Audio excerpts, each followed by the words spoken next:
Hi, I'm Vicki Condolari, Senior Vice President of Services at the National Institute for Excellence in Teaching, and I am so happy to be here today with my colleagues, Dr. Davita Lancelin, Director of Louisiana, and Patty Cruz, Director of our West team. We are thrilled to have you join us today in this session about creating and supporting an inclusive learning environment. During this session, we will share information about the revisions we have made to the environment domain of the NIET Teaching Standards. The shifts you will learn about in this session were made for educators as they work to create and support inclusive learning environments. Our purpose for providing this information to you today is so that we can share with our current and future partners the rationale behind the updated environment domain and provide some relevant classroom examples of what the revised indicators could look and sound like in practice. So, why these changes? Why now? You might be wondering this. The changes come as our organization reflects on our 20-year history in advancing educator effectiveness. In short, given NIET's ongoing work around equity and our thorough review of current literature on the whole child, behavior supports, and inclusivity, we determined it was critical to update the environment domain to provide more clarity and specificity about expectations that optimize conditions for learning for all students. So what have we learned? Well, we have learned that in order for students to have equitable access to high quality instruction, teachers should focus their efforts on whole child approaches, positive behaviors, building cultural competencies, and deepening student engagement and ownership. And they must connect those practices to instruction. Also, we learned that educators need support. They need support to understand and apply the interconnectivity of the rubric and embed key social and emotional learning components within the context of student learning. They also need to support to understand how to foster and advance targeted strategies that facilitate inclusion and strengthen the classroom environment, particularly with cultural competencies. So as we introduce the changes and connect them to best practices, we would like the following question to guide your thinking. How might the updated environment domain language help educators deepen their efforts as they build positive, engaging, and inclusive environments for all students? Dr. Lancelin will now take a few moments to share some of the changes to the environment domain. Now, on the next few slides, we will display the revisions made to our environment domain. Please take note that as we spotlight each indicator, the changes will be outlined in red. So let's take a look. The first indicator is expectations. The key revisions we made to this indicator are rooted in setting high academic expectations for all students. You should see the language shifts in the first descriptor, which now includes aligned and differentiated resources to ensure equitable access to learning. This shift supports the move toward inclusivity, ensuring that all students have access to the rigorous expectations. Another key revision is rooted in the classroom environment that encourages students to make mistakes and learn from them. But as we move to more highly effective practices, we take it a step further to get students to describe the learning from their mistakes, helping them to internalize the learning, which is key to growing as students. And the last revision is that the classroom teacher optimizes instructional time to ensure each student meets their learning goals. Now, you should notice that for this indicator, the change does not only occur with the descriptors. The name of the indicator has also changed from managing student behavior to engaging students and managing behavior. This addition highlights the connection between student engagement and positive student behaviors. If students are actively engaged in high quality instruction, behaviors that traditionally disrupt learning will not be evident in the classroom. Accordingly, the revisions to the indicator were made to align managing behaviors with actively engaging students in high quality instruction, because we believe, and research supports, that through intentional teacher modeling, encouragement, and reinforcement, students learn, motivate, and encourage one another. And for our next indicator, environment, the changes and additions to this indicator clearly outline that the classroom environment should provide a safe space for students to take risks and interact with their peers. Additionally, the language in this indicator shifts to ensure that the classroom environment is arranged to support varying modes of learning that are inclusive and equitable for all students. And lastly, our indicator, respectful culture. The respectful culture shifts were made to prompt teachers to celebrate and acknowledge all students' backgrounds and cultures. Also, we wanted to highlight that in a classroom that exhibits a respectful culture, teachers foster positive teacher to student and student to student interactions that demonstrate overall care, kindness, and respect for one another, thus making the classroom a positive and safe space for learning. After reviewing the revisions to the environment domain, let's take a moment to reflect on the shifts that were made to the indicators. Have your initial thoughts changed around the guiding question? As the session advances, I encourage you to think about how the examples provided might support educators in creating a positive, engaging, and inclusive classroom environment for all students. So keep those three key ideas in your mind of creating a positive, inclusive, and engaging environment as we dive into some examples of what the newly revised indicators could look and sound like in practice. Keep in mind that in order to meet and exceed expectations for the environment domain indicators, teachers should have a deep knowledge of the connection between high quality academic instruction outlined in the instruction domain and the learning environment indicators. So let's review what we know about the expectations indicator. The descriptors under the expectations indicator directly connect to the descriptors in the instruction domain. It is so important for teachers to have a deep knowledge of the students he or she is teaching in order to ensure that clear and rigorous academic expectations are established. The teacher will always need to have deep knowledge of standards and content as well. Direct connections from the instruction domain include teacher knowledge of students, standards and objectives, motivating students, academic feedback, and lesson structure and pacing. Let's think about an example of what this may look like in a classroom. During the math block in a 5th grade classroom, the teacher set up differentiated math stations aligned to the daily objective. All students had to complete the problem of the day, which is a word problem based on equal parts. The teacher scaffolded guided practice by providing a range of numbers students could use to practice or challenge themselves to ensure differentiated mastery. All students were able to solve the problem and justify their solution in writing. This evidence indicates that the teacher sets clear and rigorous academic expectations and actively used aligned and differentiated materials and resources to ensure equitable access to the learning. As students continued their learning, the teacher circulated as they each worked through their problem using their own strategy.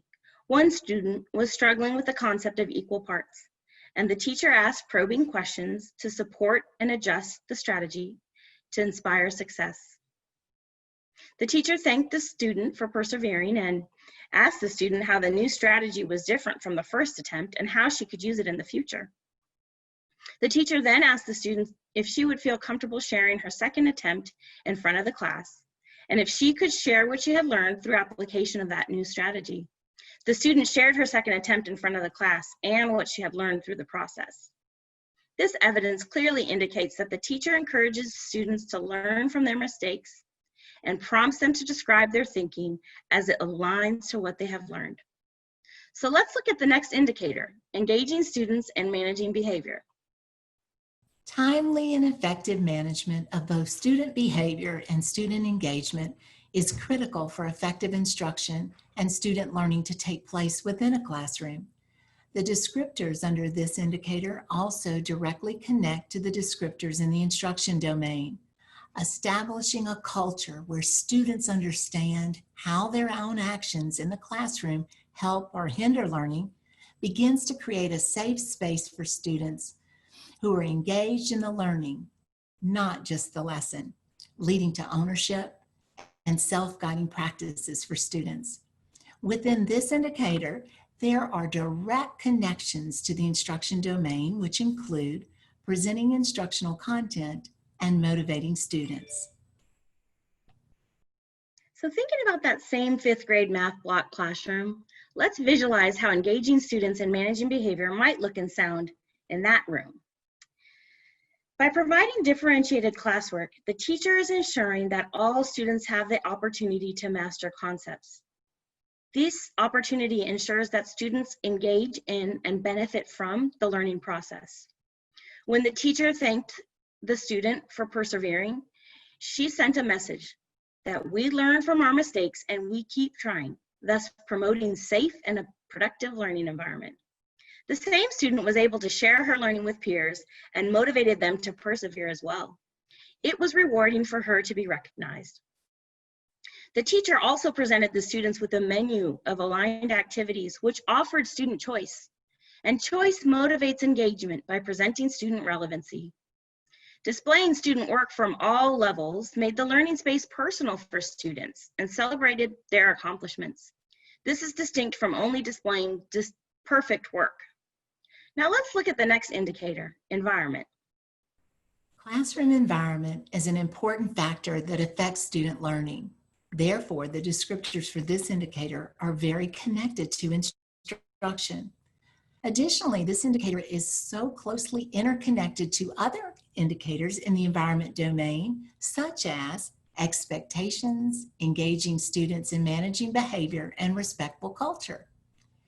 In order for a teacher to fully meet or exceed expectations for the descriptors under this indicator, it would be visible that the teacher has established a classroom environment that optimizes learning and includes students in creating the physical environment in order to increase the feeling of classroom community, inclusivity, and empowerment.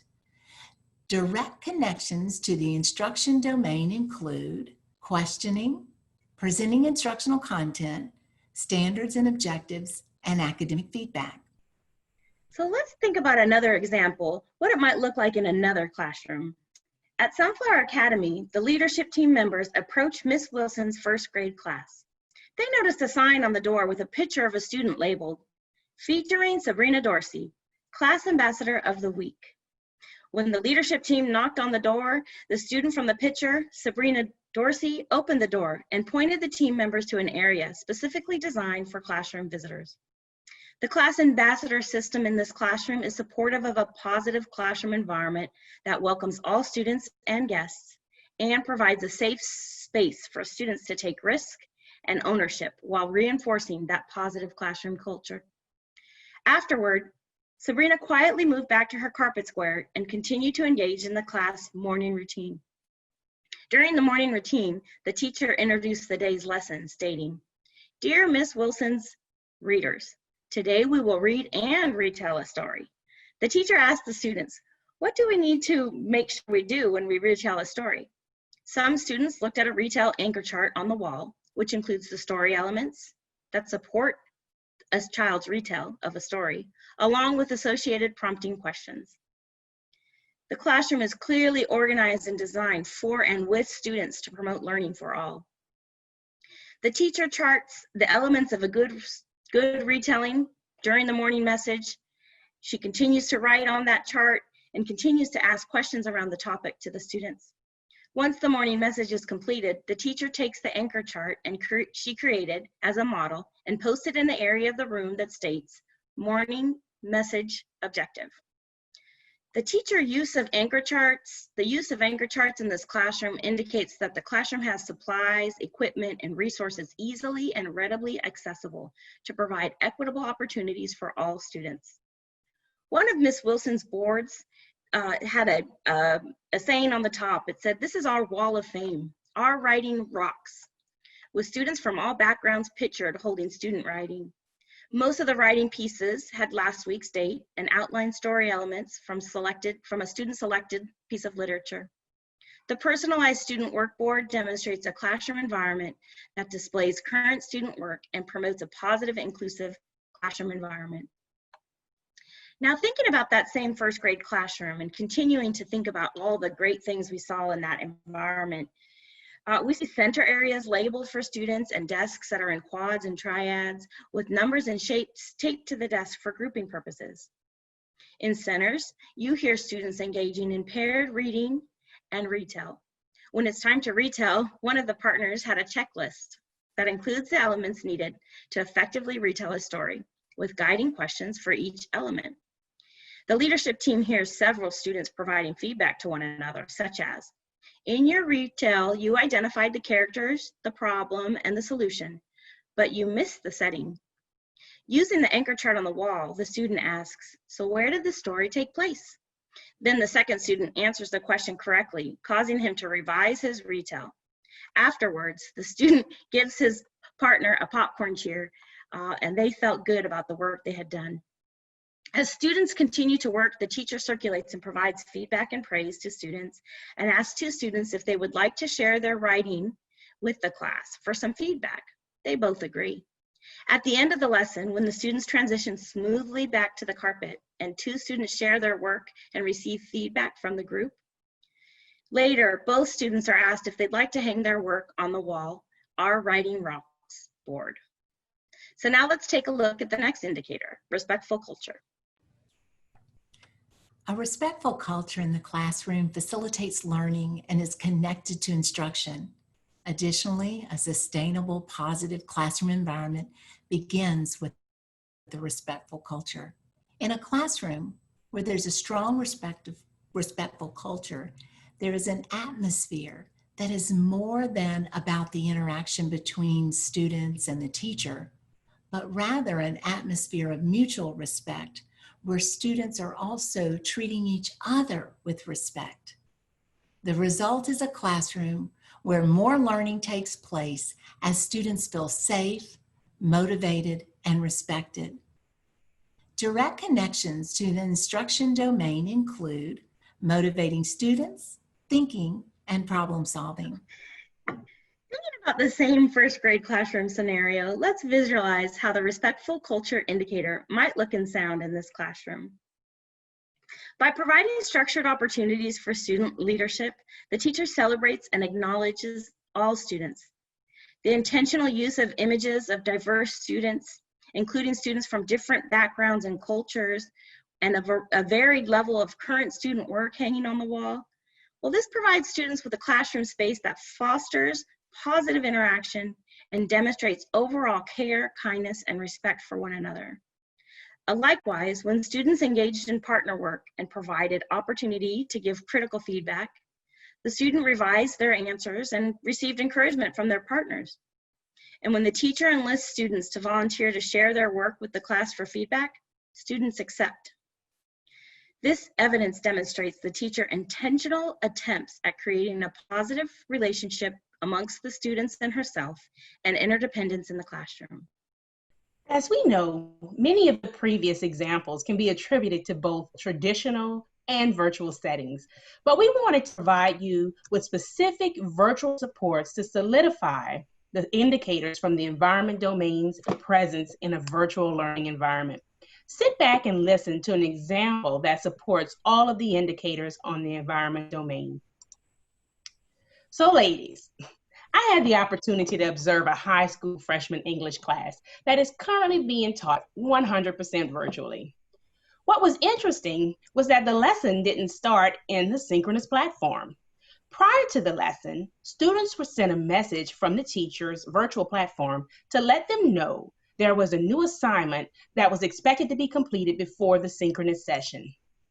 For this assignment, students were expected to access their group's shared folder, analyze the exemplars and analyze the exemplars to brainstorm what they believe to be good success criteria for the literary analysis and provide feedback to their groups as they go along.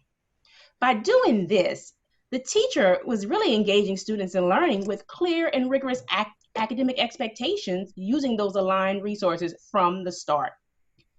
When I asked the teacher in a planning conversation what she was going to do with the student brainstorms, she stated that she was going to synthesize the students' comments and ideas, align with the success criteria, and then communicate and use the student-generated success criteria in her mini lesson during their synchronous session.